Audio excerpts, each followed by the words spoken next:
And now, before we proceed to our last game, let's kick things off with Pakulo 101.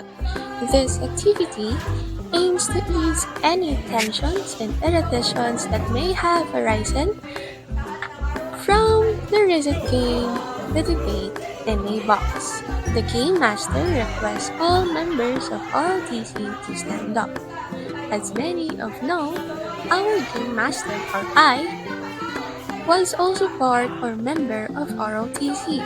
Additionally, Michael Gravilla is part of the COCC, which consists of advanced ROTC cadets, and he holds the rank of cadet officer. He will take command of the 4 participants selected by our Game Master. The purpose of the activity is not only to help everyone to relax and take a deep breath after the debate, but also to give our NSTP CWATS participants an insights into what ROTC cadets engage during our Sunday training sessions. Furthermore, this serves as an opportunity to present tokens of appreciations to those who actively participated in today's reporting. And now, let's enjoy the Pakulo 101 and have some fun!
After our Pakulo 101, let's proceed now to our very last game, titled Email Like a Boss.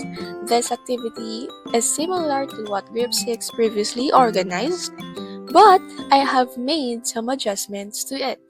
So, here's the mechanics of our last game. Each team will have one representative at a time. There will be lines or correct terms in sending emails to someone, or the proper email etiquette. The phrases will be displayed in the presentation. The representatives will quickly grab the item in front before answering. The group with the most correct answers will win.